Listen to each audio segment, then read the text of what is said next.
Oke, jadi Mas Nur Zaman ada yang baper tapi ada juga yang mancing orang lain untuk baper.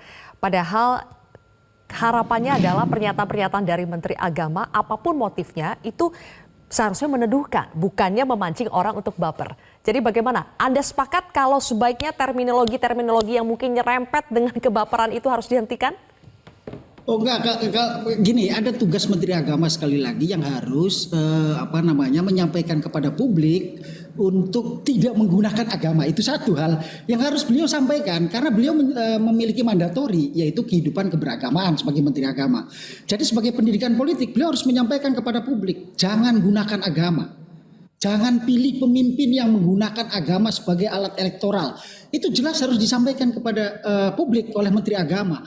Karena kalau ada orang yang menggunakan agama menjadi alat politik, maka yang jadi masalah adalah Republik ini. Nah, sebagai Menteri Agama yang mendapatkan mandatori dan diperintah langsung oleh Presiden, tentu memiliki tanggung jawab itu dan beliau harus menyampaikan secara sering dan terus-menerus kepada publik, mengingatkan. Nah, ketika ada orang mengingatkan, menggunakan, menurut saya kalau tidak memiliki perasaan baper tadi, itu semua clear kok. Semua partai politik setuju. Mas Umam tadi juga sudah menyampaikan, semua partai politik akan setuju kalau agama tidak boleh dijadikan alat politik. Tetapi yang paling penting adalah terus mengingatkan kepada publik. Sebagai apa? Sebagai pendidikan politik. Ini penting disampaikan oleh Menteri Agama. Nah, tinggal persoalannya, ya jangan baper gitu loh. Kok tidak mengarah siapa-siapa.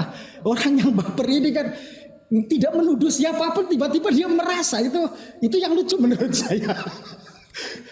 Kira-kira itu Mbak. Kalau pilih amin bid'ah itu harus dihentikan juga tidak statement yang seperti itu? Nah itu kan menurut saya gini, tadi itu kan hanya joke dan beliau menceritakan itu ada namanya Pak Suyitno di Litbang sudah dijelaskan sebenarnya dan beliau baru tahu ternyata ada aminnya. Ketika ada pembaruan yang disebut bid'ah. Itu aja kan kemudian itu karena masuk berita jadi rame kan padahal itu acara di internal.